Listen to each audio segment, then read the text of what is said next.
What's up, guys? We're going to talk about the most controversial 223 out there. It's the Ruger Ranch Rifle. You either love it or hate it. Personally, I love it. A lot of you fuckers seem to hate it. For what it is, it's probably the most reliable 223 on the market. If I had to choose between this and a $500 AR, I would buy this every time. For the simple fact it's got a rotating bolt like a Garand, a piston drive self-cleaning piston, and all your gases are vented up here and not into the receiver. I've had this gun probably 6 years. I've never had to clean out the bolt or receiver area. I run a snake down the barrel, clean the copper and the lead out of the barrel and the whatever else just fucking gets in there. But other than that, I have not done any maintenance to this gun. This gun functions every single time I take it out and use it. I've never had a misfire, never had a jam, I've never had nothing. Let's do a little history on the gun. Basically, this was designed in 1973 by Ruger and L.J. Sullivan.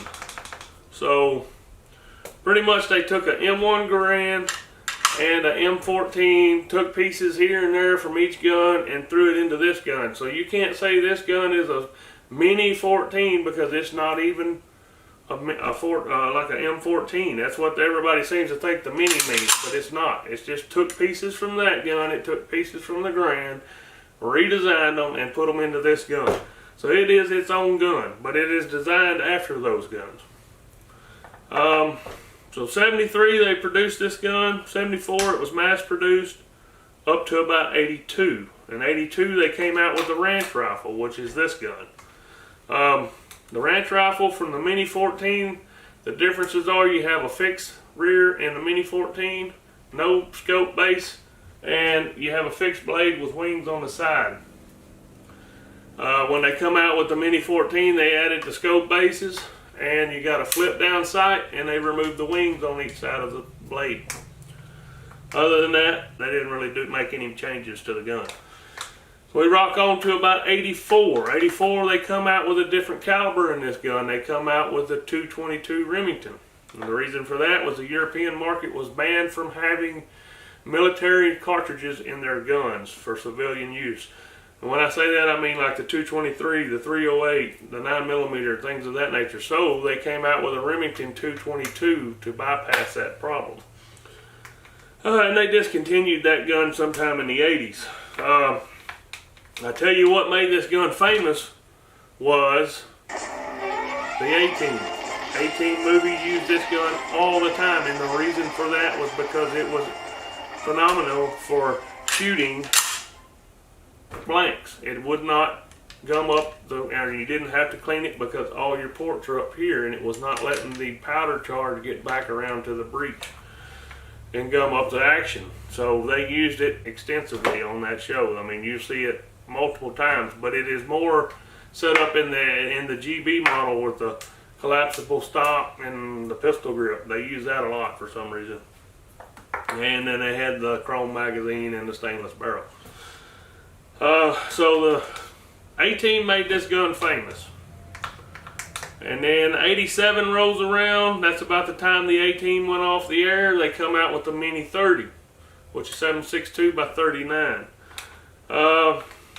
They're basically identical guns. One fires a different caliber. The clips may be a little different. I've never really had much involvement with the Mini 30, so I can't go into detail on that. I'm not going to say I know a whole lot about a gun I don't know anything about. I've shot one time or two, but that's been years and years ago.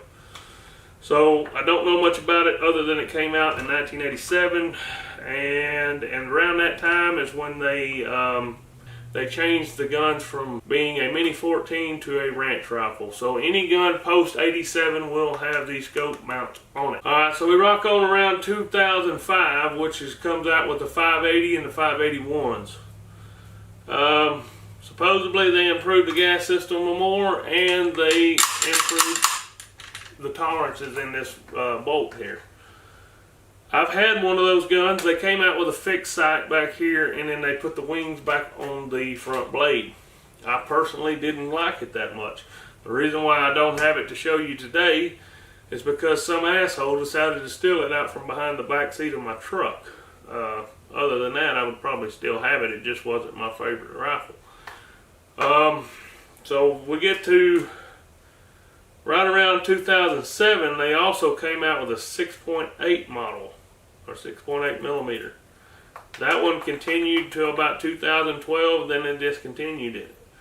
And then in 2015, they picked up the 300 Blackout model. So it's in a tactical model, I believe. But you can get a 300 Blackout, and it'll come with a flash suppressor on the end that you can unscrew and put a suppressor on there. So that's kind of the history of the Mini 14 and the ranch rifle. I guess they're no longer called a Mini 14, they're ranch rifles now. But either way, they're real good guns. People say, oh, you can't bench rest shoot one of these guns, this, that, and the other, that once the barrel gets hot, they start walking all over the place. And I forgot to mention, in 2007, they made the barrel bigger. They tapered it down smaller from here to there where the gas ports are. That was the other change.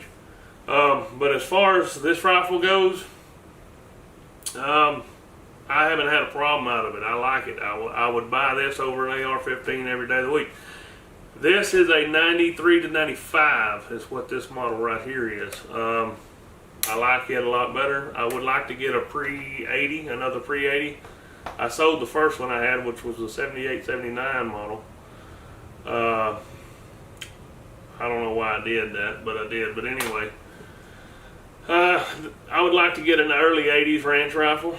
I think it'd be kind of nice to have one of those, but you know, I'm not picky on whatever. They're all the same. I've shot them all, they're all the same. Well, you can get these magazines in 20 round, 10 round, 5 round, 30 round, 40 round, drums, whatever you want. Ruger now makes high capacity magazines. For the longest time, they only sold a 10 round magazine. You had to go buy an aftermarket magazine for these guns. The reason for that was Bill Ruger, and this is why a lot of people hated him, is he went before Congress and told them that he didn't think a gun should have more than a 10 round magazine. Honestly, my opinion of that was that he was trying to keep from getting the gun banned for having a high capacity magazine in certain states. So if you limit it to a 10 round magazine, then the gun doesn't fall into a high capacity volume magazine. And then later on, you can always mass produce magazines in bigger deals if they drop the ban on the magazine. I don't know if that's true, but that's just my opinion of it. It's easier to reinstate a magazine than it would be to reinstate a banned gun. That's the way I feel about it. I don't know. I'm not into the fucking politics of things, but that's just kind of what I feel like he was trying to go for. And maybe not. I don't know. Alright guys, we're going to talk about how this gun changed police policies and created 2 other cartridges. 1986, William Matrix, Mike Platt were robbing a bank. FBI is called or is on the scene. They have a shootout. Mike Platt has a Mini 14 version of this firearm. He is able to hold the police at bay even though he was outnumbered 4-1. He managed to kill 2 FBI agents and wound 5 others before they killed him and his partner. Which in doing so caused the FBI and the local police departments to reevaluate the fact that they were outgunned and could not take these guys down for a long time. So in turn, this changed the police policies and the FBI policies. The police now carry 223s, either AR-15s or the Ruger GB or the AC-556. Probably more AR-15s now, but at first it was more this rifle. But either way, 90% of the police now carry a high-powered rifle in their vehicle because of that incident. Also, the FBI changed their service revolver to a 10mm semi-automatic. Not necessarily a Glock, but they went to the 10mm. And out of that, the female FBI agents were complaining about recoil on the 10mm, so they also created a shortened down version, which is called a 40 cal. Personally, I've got both. I prefer the 10mm over the 40, but that's just personal preference. So either way, this gun has made history and changed policies, and at the end of the day, in my opinion, this is probably the best 223 you can buy. I'm sure there's going to be a lot of people out there that disagree with me, and if you do so, put it in the comments and we'll have a discussion about it.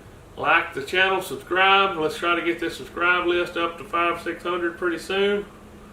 And I'll keep making these videos. I know it's been a while since I made one. I've been kind of busy, but I've been trying to get them out as quick as possible. Anyway, talk to you later. Thanks for watching.